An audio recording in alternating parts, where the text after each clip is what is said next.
All right, good afternoon, everyone. Happy Monday, happy belated Mother's Day to many of you here. I have two things at the top, and then I'll turn it over to our National Security Advisor. So this afternoon, the President and Vice President will host a reception celebrating Asian American, Native Hawaiian, and Pacific Islander Heritage Month here at the White House. The Biden-Harris administration has leveraged the full force of the federal government to ensure the promise of America for all AA and NHPI communities, including by using an executive order establishing the President's Advisory Commission and the White House Initiative on Asian American, Native Hawaiians, and Pacific Islanders. The Biden-Harris administration has delivered the most equitable economic recovery on record, with nearly 15 million jobs created, including historic AA and NHPI small business growth. We are also working to ensure equal access to quality education, expand affordable health care for children and families, combat hate, improve disaster recovery, preserve indigenous heritage and lands, and protect civil rights by advancing language access and data equity. And you'll hear from the President directly on this work later today. And finally, today, the Biden-Harris administration is kicking off this year's Infrastructure Week.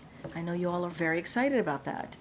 We are celebrating the historic progress of President Biden's Investing in America agenda, which continues to create good-paying jobs, boost domestic manufacturing, strengthen supply chains, and grow the economy from the middle out and bottom up.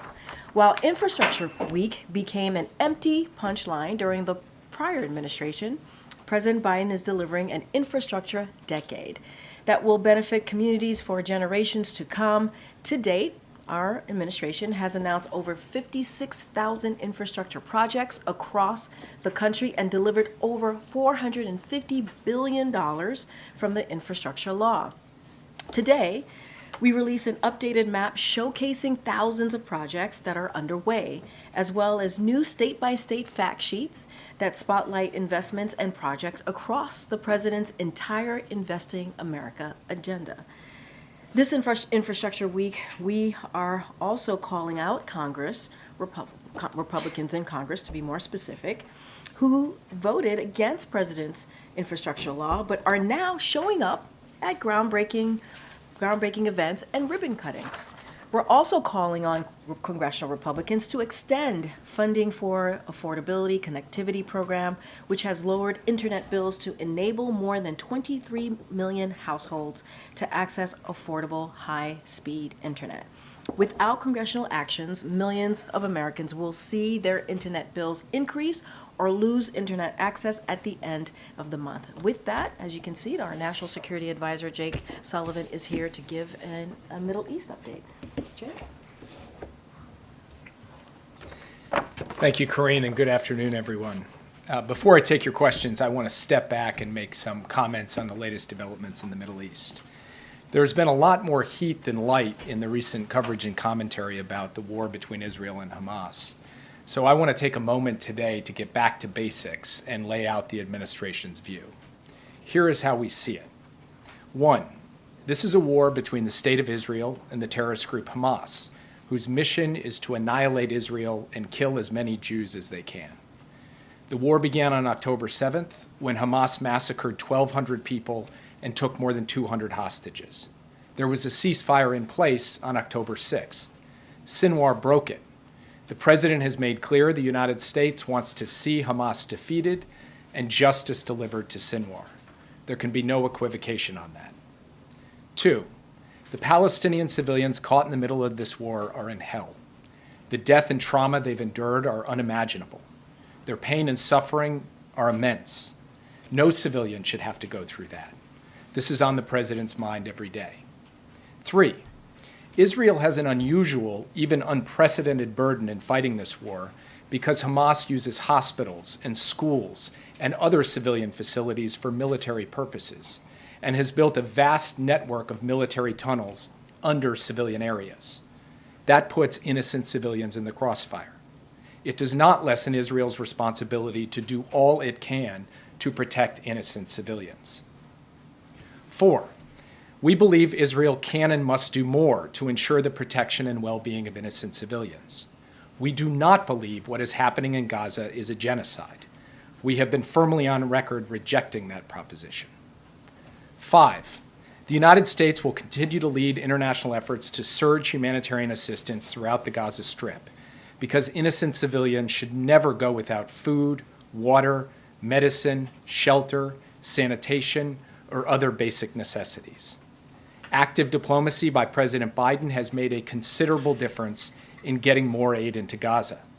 Now we are redoubling that diplomacy to press the key actors, including Israel and Egypt. I discussed this issue with my Israeli and Egyptian counterparts yesterday. 6, the United States has sent a massive amount of military assistance to Israel to defend itself against all threats, including Hamas, Hezbollah, and Iran and its other proxies. We are continuing to send military assistance, and we will ensure that Israel receives the full amount provided in the supplemental. We have paused the shipment of 2,000-pound bombs because we do not believe they should be dropped in densely populated cities. We are talking to the Israeli government about this. We still believe would be a mistake to launch a major military operation into the heart of Rafah that would put huge numbers of civilians at risk without a clear strategic gain. The president was clear that he would not supply certain offensive weapons for such an operation were it to occur. It has not yet occurred, and we are still working with Israel on a better way to ensure the defeat of Hamas everywhere in Gaza, including in Rafah. This has been the subject of detailed conversations between our professionals, and I discussed this again with my Israeli counterpart just yesterday. 7, military pressure is necessary, but not sufficient to fully defeat Hamas. If Israel's military efforts are not accompanied by a political plan for the future of Gaza and the Palestinian people, the terrorists will keep coming back and Israel will remain under threat. We are seeing this happen in Gaza City. So we are talking to Israel about how to connect their military operations to a clear strategic endgame, about a holistic, integrated strategy to ensure the lasting defeat of Hamas and a better alternative future for Gaza and for the Palestinian people. 8, Israel's long-term security depends on being integrated into the region and enjoying normal relations with the Arab states, including Saudi Arabia. The advantages of strong partnerships were on display recently when a coalition of countries helped Israel defend itself against Iranian missiles and drones. We need to consider the tactical battlefield situation in Gaza in light of the bigger strategic picture. We should not miss a historic opportunity to achieve the vision of a secure Israel, flanked by strong regional partners, presenting a powerful front to deter aggression and uphold regional stability. We are pursuing this vision every day. 9, we are urgently and relentlessly working for a ceasefire and a hostage deal, starting with the first phase and building to an enduring calm. As the president said this weekend, there could be a ceasefire tomorrow if Hamas simply released women, wounded, and elderly hostages, all innocents. Israel put a forward-leaning proposal on the table for a ceasefire and hostage deal. The world should be calling on Hamas to come back to the table and accept a deal. The hostages include Americans and citizens from around the world. The president is determined to bring them safely back to their loved ones, and I met with the families of these American hostages again just this past Friday. They know how hard the president is working on this. 10, Iran and its proxies have tried to take advantage of the war in Gaza to launch attacks on Israel. Hezbollah is attacking every day. The threat posed by Iran and its proxies to Israel, to regional stability, and to American interests is clear. We are working with Israel and other partners to protect against these threats and to prevent escalation into an all-out regional war through a calibrated combination of diplomacy, deterrence, force posture adjustments, and use of force when necessary to protect our people and to defend our interests and our allies. We will not let Iran and its proxies succeed. These are President Biden's positions. They reflect his commitment to getting an outcome in Gaza and across the broader Middle East that protects Israel's future security and paves the way for a future of dignity and security for the Palestinian people as well, rather than Israel getting mired in a counterinsurgency campaign that never ends and ultimately saps Israel's strength and vitality. And this is all consistent with President Biden's longstanding view that ultimately a two-state solution is the only way to ensure a strong, secure, Jewish, democratic state of Israel, as well as a future of dignity, security, and prosperity for the Palestinian people. One last thing. No president has stood stronger with Israel than Joe Biden. He was the first president ever to visit Israel during wartime. He is protecting Israel at the United Nations. He mobilized a coalition to directly defend Israel against an unprecedented Iranian attack. He led the bipartisan effort to pass a supplemental that ensures Israel's defense and military edge for years to come. His commitment to Israel is ironclad. Ironclad doesn't mean you never disagree. It means you work through your disagreements, as only true friends can do. That's exactly what we've done for the past 7 months, and that's what we'll keep doing. And with that, I'll be happy to take your questions. Yeah. Thank you, Jake. Just a week ago, the administration sounded optimistic on the prospect of a ceasefire and hostage deal. Now those talks appear to have stalled. Can you provide an update? Well, I have been quoting George Mitchell of late, who negotiated peace between the warring parties in Northern Ireland. And Senator Mitchell said quite famously that negotiations are 1,000 days of failure and 1 day of success.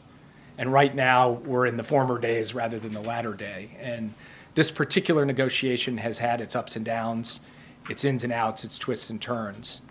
And what I laid out in my opening comments remains the case. There could be a ceasefire tomorrow if Hamas would just go ahead and release women, wounded, and elderly.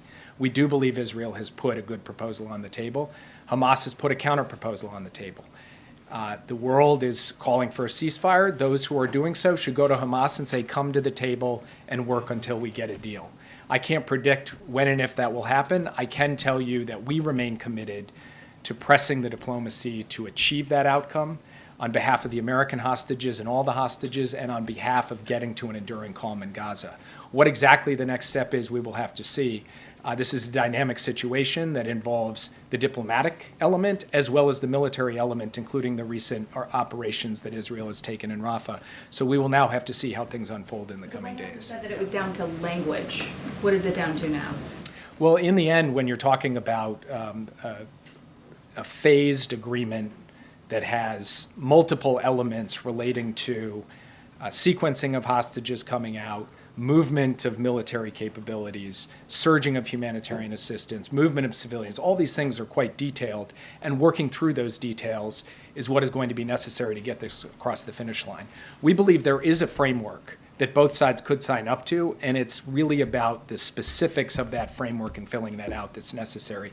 Language ends up being on a page, but it is what reflects the implementation of those details. That's what we're working with the parties, both with Israel and with Qatar and Egypt, who are in close touch with the representatives of Hamas, and we'll keep you updated as we drive to the finish line.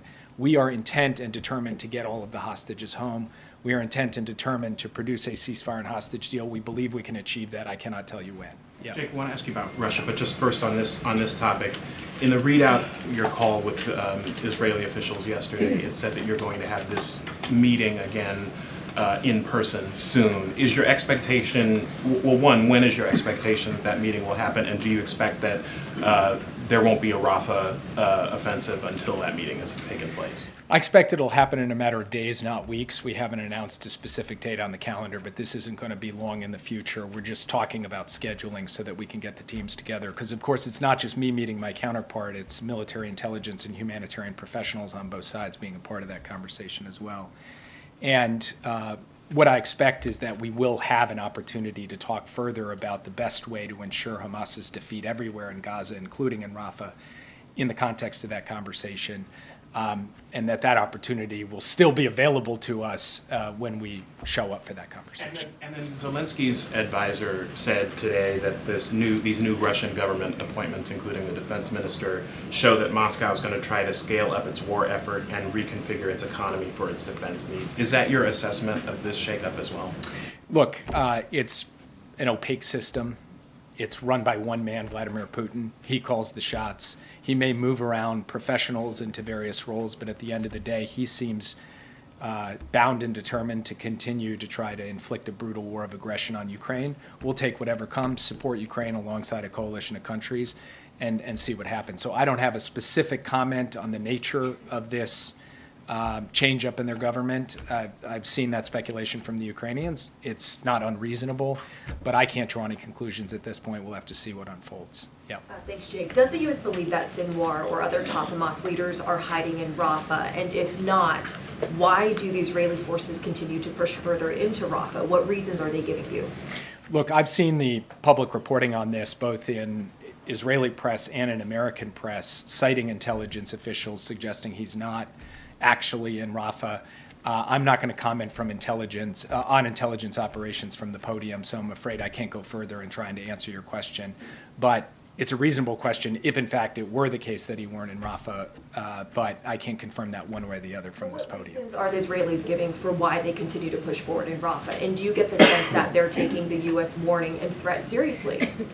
Look, I think that they have taken the sustained conversation that we have had with them about how to seek an enduring defeat for Hamas while minimizing civilian harm. I think they have been taking that seriously. We've had multiple rounds of conversations, professional to professional, president to prime minister. We will continue those conversations. We have been very clear about where we stand, and we've also been clear that we're here to actually offer constructive ideas for how to proceed with this in a way that will ultimately achieve the objective. One of the points I made at the outset that I think bears repeating is that really any military operation, a targeted operation, a larger operation on the ground or in the air, has got to be connected to a strategic endgame that also answers the question, what comes next?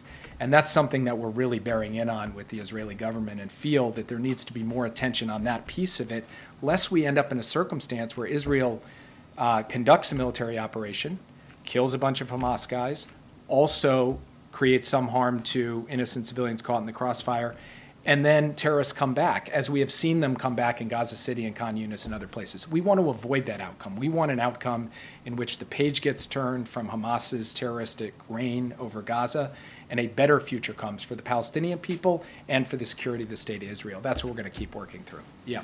Thanks, Jay. I know you previously haven't wanted to talk about drawing red lines, but Israel is continuing to strike Rafah, and they're continuing to order the evacuation of large numbers of civilians. So how will you assess when it has crossed over into a full-scale offensive from the current operations that are happening now? We're watching this very closely, as you are. We're consulting closely with the Israelis. We're collecting our own assessment of what's happening on the ground. The Israeli Defense Forces have indicated to us that the operations they are currently pursuing are targeted. They are not the kind of massive military operation that we have talked about. We'll make our own judgment on that as we see things unfold, and it will be based on a totality of factors. It's not a mathematical formula or a mechanical determination. It's something we will judge based on what we see, and the president will then make his determinations. We have not seen that happen yet. Yes, April. Jake, you've said some of the most strongest words yet about the Palestinians, protecting them, protecting the innocent civilians, as well as assuring their security and aid.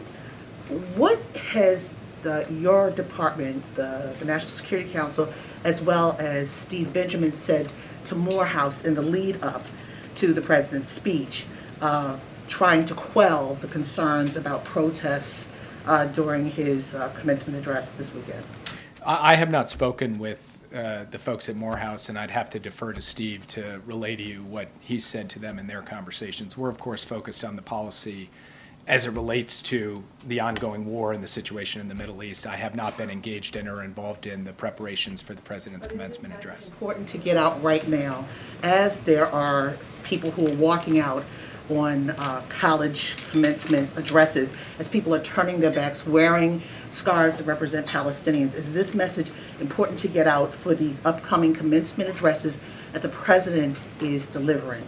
The president called Prime Minister Netanyahu at the beginning of April, more than a month ago, to register his very strong concern about the need to get more humanitarian assistance in, and he put out a strong public statement at that time. So the premise of your question that I'm now coming to speak about the issue of surging humanitarian assistance or protecting civilians is not a premise I'm afraid I can accept. The president's been very strong on this. Secretary Blinken has been strong on it, and not just in what they say, but in the work that we are doing with Israel, with Egypt, with the United Nations, and frankly, through our own activities, including airdrops and the work to get this pier in place to begin to surge humanitarian assistance in by sea.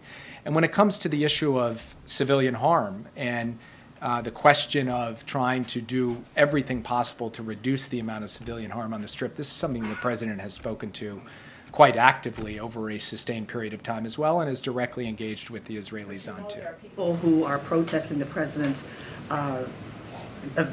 appearance at Morehouse because of the Palestinian issue. What do you say to those people directly? I would say, please read the remarks that I just gave to this room today, because I think it tries to lay out. It's not a flip. I'm not being flip. I'm telling you, April, straight up. What I've just laid down here today encapsulates the president's position on something that is both simple and complex. It is simple because Hamas is an evil terrorist organization that needs to be defeated, period. It is complex because doing that in the context of what is happening in the Gaza Strip is a complex military operation, and frankly, the regional situation makes it even more complex. And people of good faith have very strong views on this issue. And we will engage with people across the, across the board of folks who have come to this with their own perspective, their own worldview, and all we can do is tell them, how do we see it? Where do we stand? And what I've tried to lay out for you, step by step, is where we stand on a set of issues that raise questions of policy, of course, but are also deeply human. They're deeply human for the hostage families. They're deeply human for those who lost their lives in a massacre on October 7th and whose loved one lost their lives. It's deeply human for innocent people who are caught in the crossfire and are struggling to get access to basic necessities. And we're going to keep speaking to that as we go forward and continue to follow what we believe is in the best interests and reflective of the values of this country. Yeah. Thanks, Jake. There was a New York Times analysis today that showed Russian missiles breaking through Ukrainian air defenses in far greater numbers over the past couple months, with interceptions down. At the same time, there's this apparently, Russian forces gathering and surging on this new front in the north. Is any of this the result of delays in getting arms to the Ukrainians, or what accounts for this turn? So part of it is the fact that Russia has continued to push the envelope in terms of just the brutality and intensity of its campaign. It has sought more targets across a wider range of Ukraine, most of them civilian, frankly, trying to destroy the Ukrainian electricity grid with an even greater determination this year than they had last year. Part of it is about the need for us, the United States and our coalition of countries, to surge yet more air defense in so that Ukraine has it. And yes, part of it is about a 6-month delay in being able to get assistance to Ukraine that has put Ukraine in a hole, and we've made no bones about that from this podium. So we have started moving air defense to them. We intend to move more, and by we, I don't just mean the U.S., I mean our whole coalition with the President, Secretary Austin, myself, working day in, day out to coordinate those deliveries and to put Ukraine in a position where it is better able to defend against what Russia is throwing at them, and what they are throwing at them is quite considerable. Yeah. Follow up on that. Can you quantify how quickly are the new packages of military assistance arriving on the battlefield in Ukraine, and if the U.S. is confident that they'll arrive in time for the Ukrainians to be able to fend off advances in Kharkiv and other regions? The same day that the law took effect, now 2-3 weeks ago, the president signed out $1 billion package. Some of that equipment is already on the battlefield. On Friday, he signed out another package. Some of that equipment will get onto the battlefield this week. Now, some of it has a longer lead time in terms of our ability to ship it, organize it, and get it in. So I don't want to suggest that all $1 billion worth of equipment is on the battlefield. But what you will see is a steady flow week by week. It's not like we've got to wait well out into the future before stuff starts getting delivered. And we are going to have another, what we call PDA, Presidential Drawdown Authority package, just in the coming days, because we're trying to really accelerate the tempo of the deliveries, recognizing, as I said before, The delay put Ukraine in a hole, and we're trying to help them dig out of that hole as rapidly as possible. PDAs every week now, or even faster? How we do the drawdown is a little bit less of the central issue than what the size of it is and what the sequence of actual deliveries are. So I'm not going to suggest that there'll be a drawdown every week. What I am going to suggest is that the level of intensity being exhibited right now in terms of moving stuff is at a 10 out of 10. I spoke this morning along with Secretary Austin and Chairman Brown with our counterparts in Ukraine, General Syrskyi, Minister Umarov, and Andriy Yermak.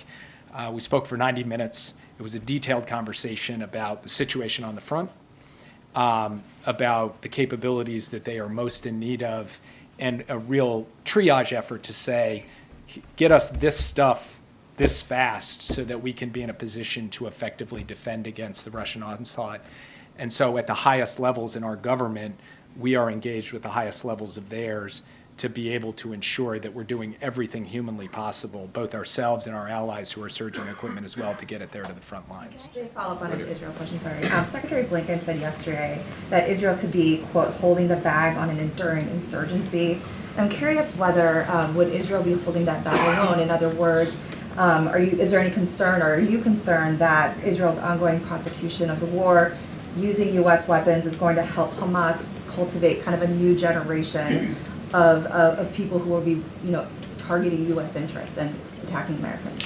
Look, we have a painful experience in counterinsurgency campaigns, fighting terrorists in urban environments and populated areas, and we know that it is not as simple as executing a military operation and calling it a day. As I said in my opening comments, military operation has to be connected to a political plan for the day after, so that there is a clear alternative, and there's governance, and there's security, and all of the steps you need to take to finally and fully defeat a hardened, entrenched terrorist foe. And yes, one of the risks of engaging in any kind of counterinsurgency campaign is the ability of the terrorist group to attract more recruits and more followers as time goes on. This is something we have talked to the Israelis about. So one of the key points that we have been reinforcing is to step back just from a tactical military analysis of the situation, ask strategically, how do we get to the common goal, the enduring defeat of Hamas? And that is going to require military pressure, yes, but more than just military pressure, a political plan to get there. Hi, thank you. One of the big questions about Rafah is that why does the United States, the strongest ally of Israel, the biggest weapon supplier, seem to have so little clout with the Netanyahu government? And you said, for instance, that they need a strategic endgame. They don't have one yet. Bibi Netanyahu has said they're going to go ahead in Rafah no matter what. What is the evidence that the United States still has clout with the Netanyahu government, or is it just too early to tell? Well, I think you can go back to the beginning and look at the pattern of engagement of the United States and the impact that it's had on, for example, the flow of humanitarian assistance. And we believe also that in engaging Israel on the question of civilian protection and civilian harm, they have made adjustments over the course of time. And then with the question of a strategic endgame, I don't think that's really a question about American influence. That's a question about Israel's strategy and what Israel chooses to do. The Prime Minister doesn't have to answer to us on that. He's got to answer to the Israeli people on that, because he's ultimately having to deliver for them the long-term security and a clear answer to the question, how does Hamas get defeated on an enduring basis and what comes after? So I think sometimes this whole issue gets put a little bit too much into the frame of the U.S. and Israel and not enough into the frame of these are sovereign Israeli decisions that they're making in a democracy. Their leadership is choosing how to prosecute this war. They're going to make those decisions. We're a sovereign country too. We're going to make our decisions. And as a very good friend of Israel, we are going to stand with them as they work to defeat their determined enemy. But we're also going to offer our advice and make clear where we stand on these issues as well. That's the most we can do. That's the most you could ask of anyone. That's what we will do every day. We do believe it has borne results. We hope it will bear more results in the period ahead. Yeah. Another question on Secretary Blinken's comments yesterday. He said that even if Israel goes further into Rafah, that there will still be thousands of Hamas soldiers left. So why is then Israel saying that they have to go into Rafah to defeat Hamas? Look, I'll leave that to the Israeli government. A point that we have made to them is that Israel has gone through Gaza City. Israel has gone through Khan Yunis.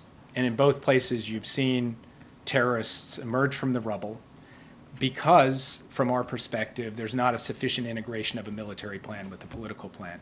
We have concerns about that. We've raised those concerns, not with rancor, but because we want to see a successful outcome to this war. We want to see Hamas defeated. We want to see its leaders, justice delivered to its leaders, starting with Sinwar. So we'll continue to talk to them about this, but really that question, which is a good question, is a question best posed to the Israelis who are formulating the military plans that they are unfolding. Question on China tariffs. What is the president's goal with his review of those tariffs, and do you expect any retaliation from China if tariffs are in fact raised? So I will not get ahead of the president on this. I've seen obviously all of the reporting on it. It's no secret that the president, this entire administration, has been concerned about unfair practices by the PRC that harm American workers and businesses, the issue of overcapacity, the ways in which China has put in place a series of non-market distorting practices in strategic sectors. And he has said consistently, I'm going to stand up and push back against that. And so that's the frame that he approaches this with. And then I'm going to leave the specifics to be announced in due course, I would say in short order. Yeah. Jake, you cited the humanitarian aid as a way to influence Israel and a clout of the U.S. But this, even the aid coming to Gaza, has been curtailed now. It's been blocked. So barely any aid coming in. And also the repeated attack by settlers and extremists in the West Bank of allowing the aid in. So how can you make sure that actually the U.S. has that clout that you're mentioning? And second, if you allow me, many Arab states said that, including your allies, said they're not going to take part in the day after plan in Gaza in any shape or form, whether it's a force or it's administration. Netanyahu said too that he doesn't want the PA to take part or a two-state solution. So what's your vision when it comes to the day after? How can you push the Israelis to materialize this into some kind of plan of action? So on the first question, in the past few days since Israel took the Rafah crossing, we have seen difficulty getting aid through either Rafah or Kerem Shalom, and this is a matter of great concern to us. This is something we're working not just with the Israeli government, but the Egyptian government and the United Nations, because it will take all three of them working together to make this happen. In the meantime, Israel has opened yet another crossing in the north beyond Erez, a crossing called Zakim, and has moved flour through that crossing. We have managed to get some fuel in down through the south despite all of the other difficulties. This is an urgent and critical situation. We have got to get those crossings open to get more aid in. That has been an issue of the past 3 days since these military operations, and it's something we are working through with all the relevant parties. It is a total outrage that there are people who are attacking and looting these convoys coming from Jordan going to Gaza to deliver humanitarian assistance. We are looking at the tools that we have to respond to this, and we are also raising our concerns at the highest level of the Israeli government, and it's something that we make no bones about. This is completely and utterly unacceptable behavior. On the day after, we are in fact having constructive conversations with Arab states about it. But what they do want to see is a political horizon. They want an answer to what does the long-term future look like for the Palestinian people. That's something we're talking about with them. That's something we're talking about with the Israeli government as well. Yes. Thanks, Jake. Just to put a little bit of a point on Nadia's question, is Israel restricting the flow of humanitarian aid into Gaza, or is it not? So first, I would point you to the findings of the State Department report that just came out over the weekend. We believe that there were periods over the last few weeks where there were restrictions that had to be worked through, but at the time we put that report forward, we felt that there was sufficient work being done by the Israeli government with respect to the facilitation of humanitarian aid that we did not make a judgment that anything had to be done in terms of U.S. assistance. That continues to be our position today. In plain language, they're restricting it, but it's okay in the way that they're restricting it. Those are your words. They are certainly not my words. I'm not sure if that's how you ask questions, but yeah, go ahead. Jay, good afternoon. As we sit here 7 months into this war in Gaza, how confident are you as you stand there that the hostages, the remaining hostages, will come home, A, and B, how many of them do you believe are actually still alive? I cannot give you a clear number of how many are still alive because we do not have total fidelity on that, unfortunately. And it's something that we watch every single day. We know there are deceased hostages, and we know there are living hostages. And we know that with each passing day, the risk to those hostages also goes up, which only redoubles our commitment to try to get to a ceasefire and hostage deal as rapidly as possible. But unfortunately, I'm not in a position to give you fidelity on those numbers because nobody entirely has it. We have our analysis, our assessments. Some of that is driven by intelligence, so I have to be cautious in sharing them. But to look you in the eye and say, we know exactly how many are alive, nobody can do that for you. And how would you describe the relationship right now, between President Biden and Benjamin Netanyahu? I would describe the relationship as how it's been for the duration of the time that they've known each other. It is straightforward, it is direct, it is a relationship where the two of them can each share their views and perspectives, and that is how it's going to continue as we go forward. And I'll take one more. Thank you, Jake. Quick Ukraine follow-up before I hit the Mideast. Ukraine's government is desperately asking for anti-aircraft assets, including Patriot batteries. What's the plan? How are you going to get those to them? Through which allies? Or any details? So one of the things I do every single day is talk to at least one ally, if not multiple, about getting more Patriot batteries into Ukraine. I think we recently had some good news from an ally about getting one in. We're working on more.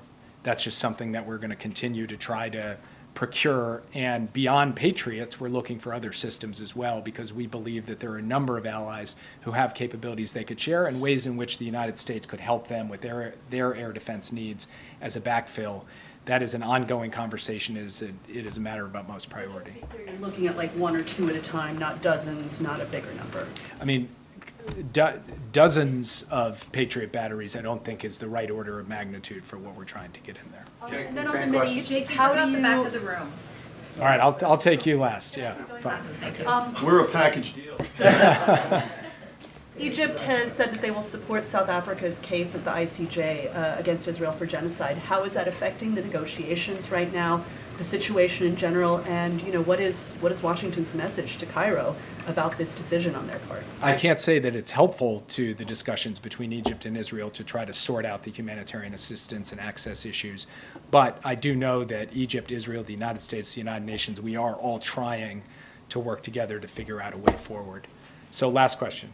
Thank you. You said at the start of this that you don't believe what's happening in Gaza is genocide. What criterion are you using? We're using the internationally accepted term for genocide, which includes a focus on intent. And it's not just me standing here at this podium. In the context of this International Court of Justice case at The Hague, the United States actually made a presentation backed up by legal analysis, which I would invite you to read because it lays out all of those criteria. Francesca Albanese, the Special UN Rapporteur on Human Rights in Palestine, presented one in March. She presented it in Geneva. The three criterion she used, citing international law, 3 acts: Israel's intent to destroy national, ethnic, racial, or religious groups, serious bodily or mental harm to a group, inflicting on a group conditions of life calculated to bring physical destruction in whole or in part within imposing measures intended to prevent birth within the group, process of erasure of the native Palestinians. So those 3 things are happening. How can you say genocide's not being committed? As I just told you, I think the best way for me to answer that question is actually to ask you to look at the laydown that we gave, which... Are you saying this isn't happening? I'm sorry, I thought you asked me how I can say it. I'm saying I'd like you to look at the United States' I just did. I'm asking you saying this isn't happening. Do you mind if I finish answering your question before you interrupt? Are you saying that she's a liar? The United States has laid down at the International Court of Justice in writing, in detail, its position on this issue, and I'd ask you to read it. Thank you. Are you saying that it doesn't line up for them with what she's saying? Thank you, Jake. Thank you, Jake. Okay, I know, and folks are leaving right now. It's okay. I have an effect on folks. I know there is a call happening in short order, and so, and I know it's about an issue that you all care about, so feel free to step away from the briefing. And I won't be up here too much longer. As you know, we'll have a briefing tomorrow, and the next day, and the next day, and the next day. Got some. At a fundraiser over the weekend, the president began his remarks by talking about Israel. He said, Israel said it's up to Hamas. If they wanted to do it, we could end it tomorrow. It all has to do, and then he cut himself off and said, I shouldn't get into all of this. I don't want to get going. Can you just finish the sentence for us? And what he was trying to say, especially when he was talking about it all has to do with... Look, obviously, as I say often, certainly going to let the president speak for himself. But he didn't finish speaking. I know, but I look, I think obviously Jake Sullivan, the National Security Advisor, came here and gave a very good and detailed, in-depth laydown of where we are, and it's very much where the president is. And talked about humanitarian aid, obviously the importance of getting that into Gaza, and how we want to make sure that we deal with what we're seeing there with the dire situation in Gaza. Obviously, he talks about our continued support. He talked about our continued support for Israel's security. That is ironclad. That is what we want to make sure that, you know, they are able to defend themselves. And so I think all of that remains to be true. Hostage deal, we want to get to a ceasefire and also create a situation where we can get more of that humanitarian aid, bring hostages home. So all of that continues to be true. I think the words that you heard from the president's national security advisor, I think is very clear on where the president is. I can't speak beyond that. And I think the president started out saying what was on his mind, but more broadly, where we are with the situation in Gaza and Israel has been very clear, and we want to continue to lay that out. That is one of the reasons that Jay came out here. The House is likely to vote on the Israel Security Assistance Support Act later this week, which would ban the administration from withholding military aid to Israel that has been congressionally approved.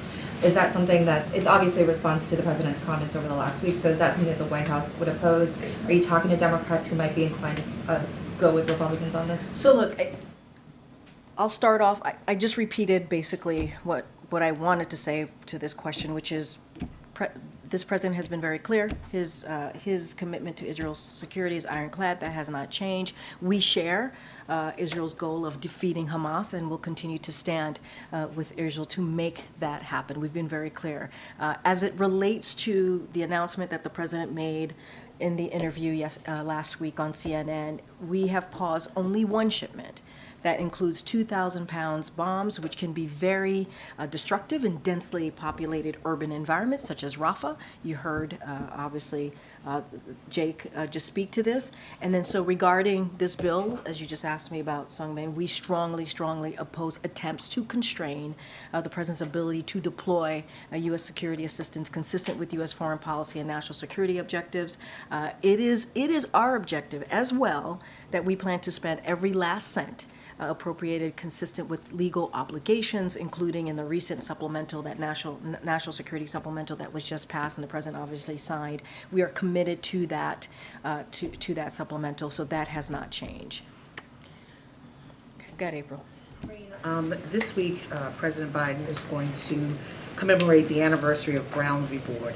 Does this president or this administration believe that Brown v. Board may have been weakened by the Supreme Court's decision on affirmative action in college admissions? So as you just stated in your question to me, the president is going to commemorate Brown v. Board, and he's also going to meet with the families. That's going to happen on Thursday. On Friday, he's going to go over to the National Museum of African American History and Culture. He'll be there on Friday to give a really important speech. I don't want to get ahead of the president, but to your question about the Supreme Court's ruling in Students for Fair Admissions versus Harvard last year, the president reiterated that his administration will fight to preserve the hard-earned progress we have made to advance racial equity, civil rights, and expand educational opportunity for all Americans. Specifically, the president called on colleges and universities when selecting among qualified applicants to give serious consideration to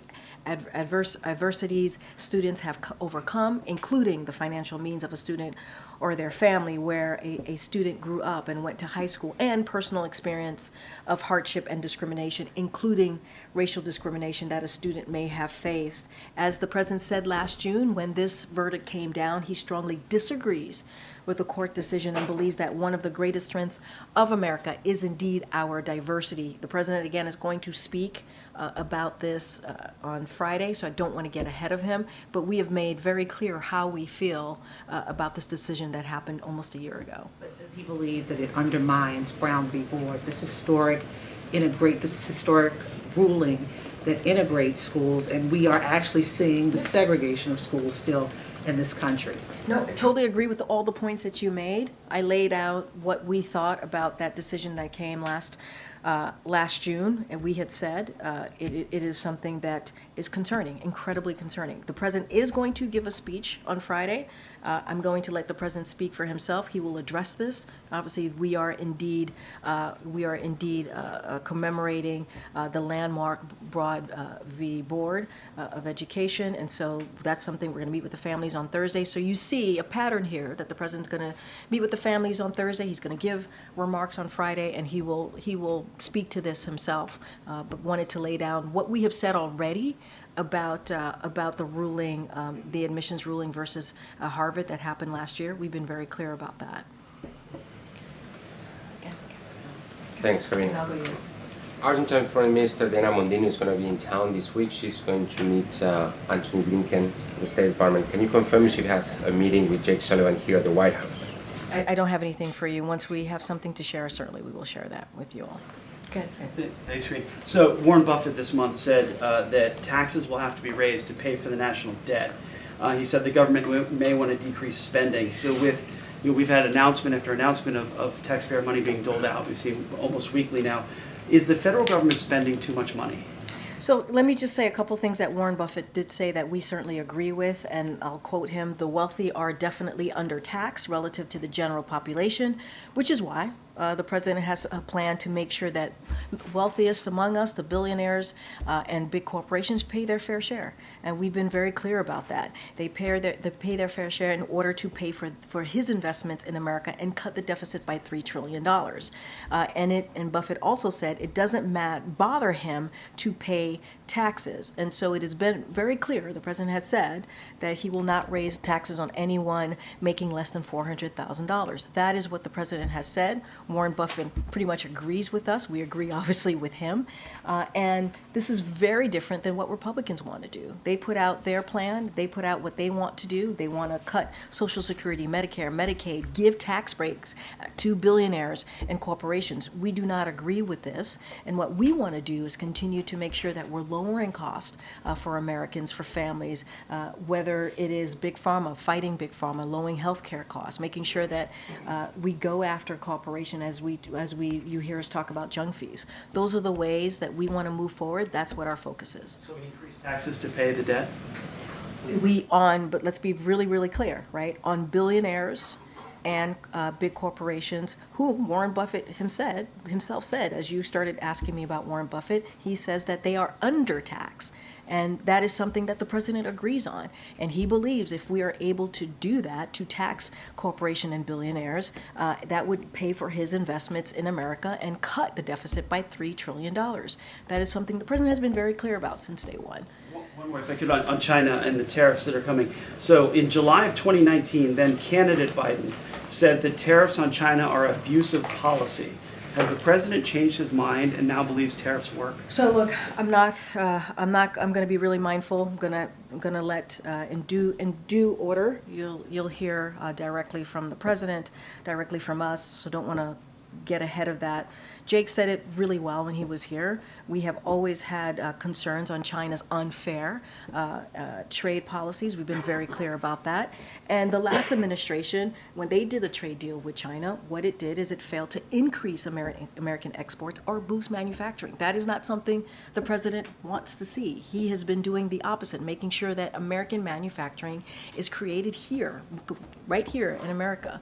And so that is something that he has been very focused. He says he wants to protect American workers, protect businesses, American business. That's what the president wants to do. He spoke about this when he was in Pittsburgh not too long ago, talking about making sure that we see fair business practices as it relates to American workers and American businesses. So don't want to get ahead of that, but we've been very, very clear on how we move forward on these types of practices as trade practices and what we want to see, and that is the framework. As Jake Sullivan said here moments ago that we move forward in. But so he now believes tariffs work. I'm just going to be really mindful, not get ahead of what we're about to announce soon.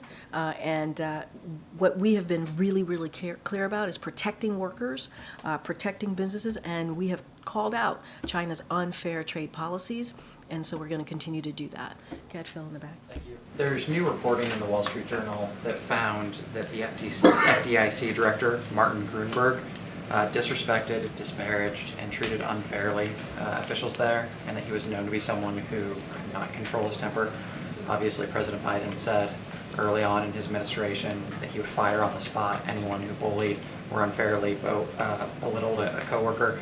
So has the president seen those reports, and if those reports prove to be accurate, will he take action? So I don't have any personal announcements to make at this time. The FDIC administrator, chairman to be exact, apologized and spoke to this, and so certainly I would send you there. The FDIC is an independent agency, so would refer you to them as to anything else coming out from the FDIC on this particular matter, but I just don't have any policy personnel announcement to make at this time.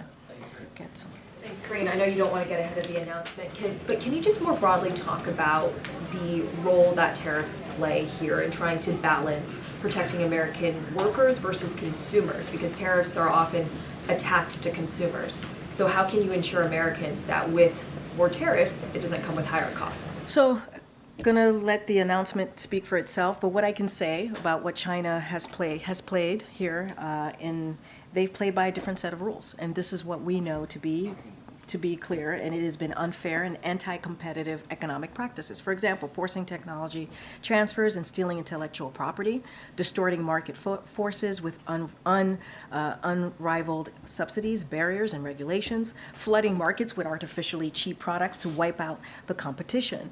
And that's what we have seen from China with their unfair trade policies. We have done the opposite here. And what we have tried to do is invest in our Invest in America agenda is $860 billion invested by the private sector in manufacturing and clean energy. Nearly 800,000 manufacturing jobs created right here in the U.S. So you see the president's investment in America. This is what his agenda has been all about. And as I stated moments ago, when Trump administration, when they went forward with their trade deal, what it did is it showed that that deal with China, it failed to increase American export and boost manufacturing. We have tried to change that, reverse that, and so I want to be mindful. I'm not going to get into an upcoming potential announcement, and so I'm going to be really mindful there. But we are all about, and this president has been very clear, protecting American workers, protecting American businesses, and we're going to continue to do that under this administration. And can you just talk about the president's preparations for the upcoming commencement speech at Morehouse? And does he plan to address the concerns of some students and faculty who have conflicting views about the president being there? So a couple of things there. The president's going to continue to work on his speech with his senior advisors. That's what he's going to do all week.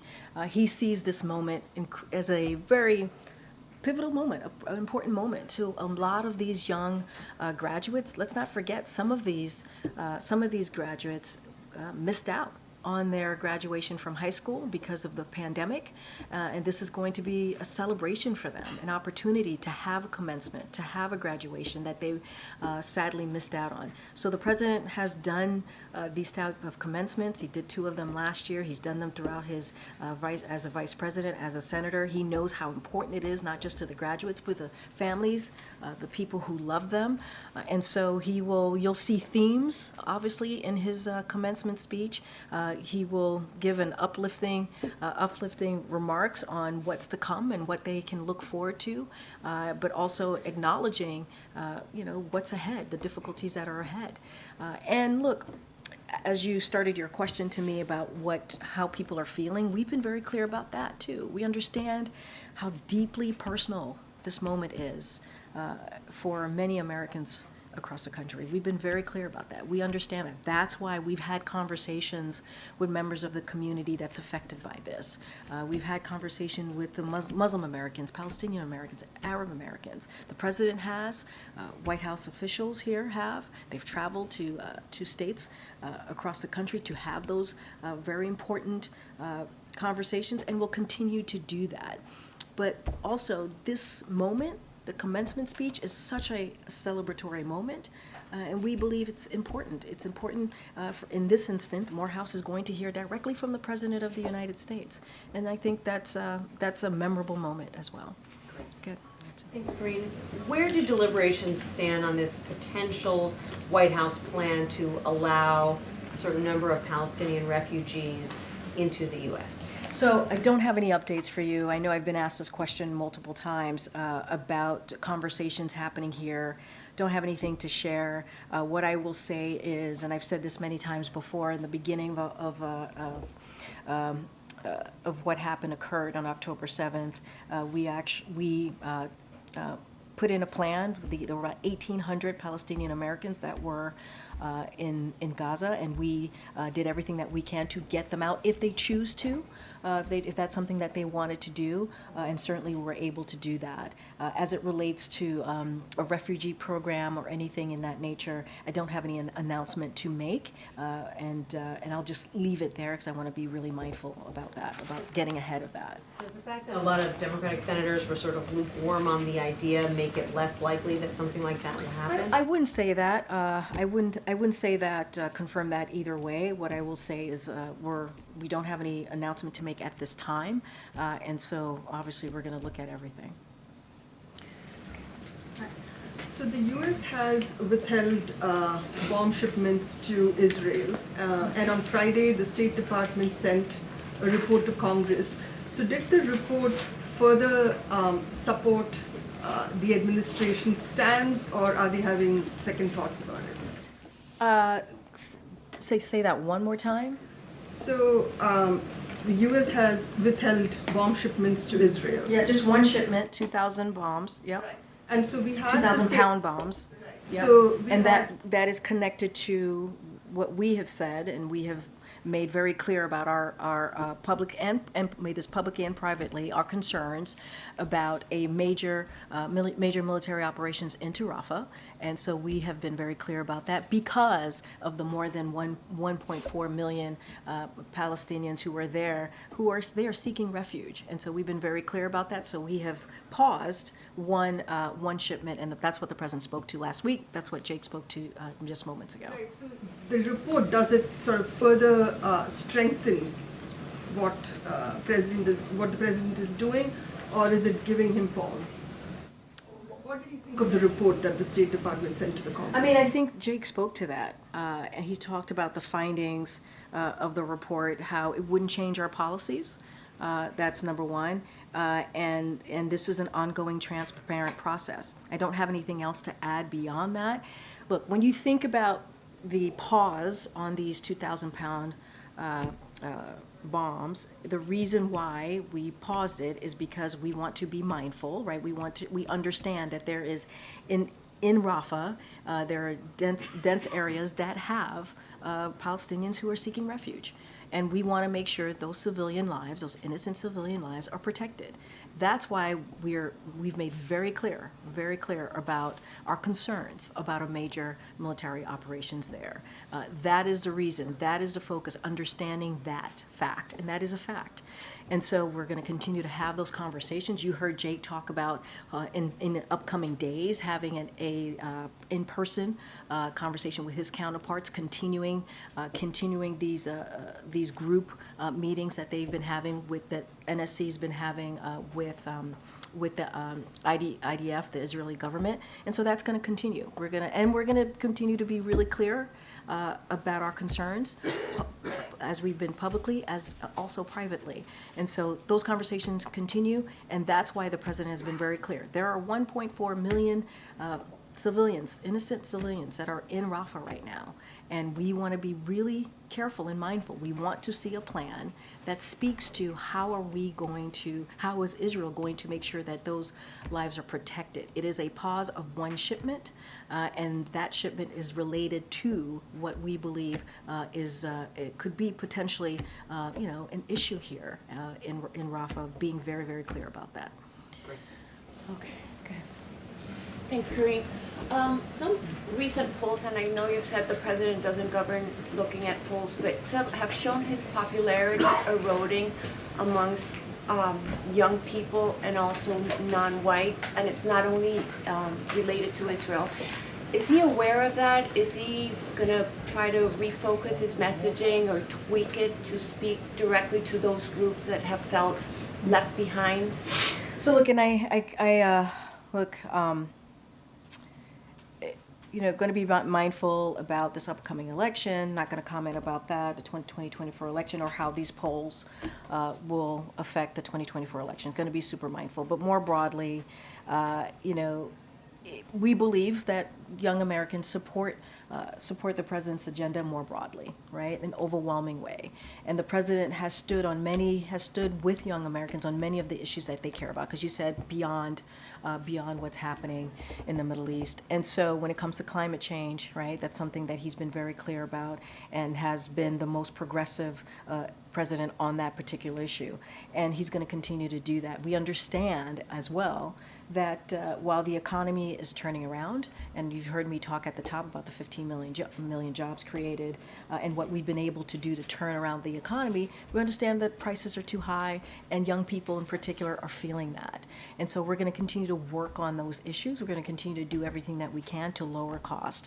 I talked about the situation in the Middle East and how young Americans are feeling about what they're seeing in Gaza, and we understand how painful it is, this moment is for them.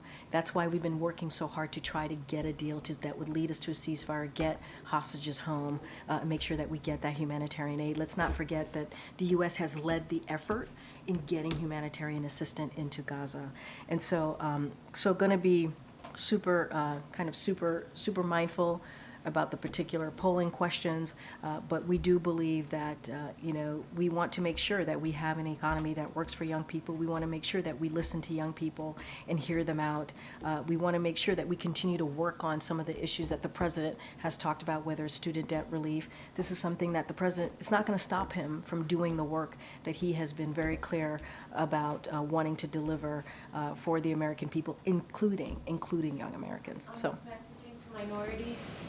Well, and what do you mean specifically about that? Hispanic voters? Yeah. Well, I'm not going to speak to Hispanic voters or voters more specifically, but if you look at what the president has been able to accomplish for different communities, we have seen an economy that he has created, right, that he's wanted to create, that is not a trickle-down economy, that is very much from the bottom up, middle out. And you've seen unemployment go down for the Hispanic community. You've seen wealth, when we talk about wealth gap, closing the wealth gap, and making sure that we're creating jobs for Latino, Hispanic communities more specifically. I think we've created more than 4 million jobs in this administration for that particular community. We've seen that as well for the Black community, the African American community. We've been very consistent. You heard me lay out what we've been able to do for Asian Americans with the president's economic policy. So we are very, very committed to making sure that communities that are normally seen to be left behind are not left behind as it relates to the president's economic policy. You see that when he fights Big Pharma. When he's fighting Big Pharma and lowering costs, that helps communities that you're asking me about. When we're talking about junk fees, that helps communities that you're asking me about. And so when we're talking about expanding ACA, we expanded that for Dreamers, for DACA recipients. That's because, and you heard this president say this last week, because he understands that DACA recipients, many of them are part of our military, right? They're part of what makes this country great. And so those are actions that the president's going to continue to take and continue to have those conversations and certainly message that. I have to go. Thanks, everybody. I'll see you tomorrow. I'll be back tomorrow, guys. Thanks, everyone.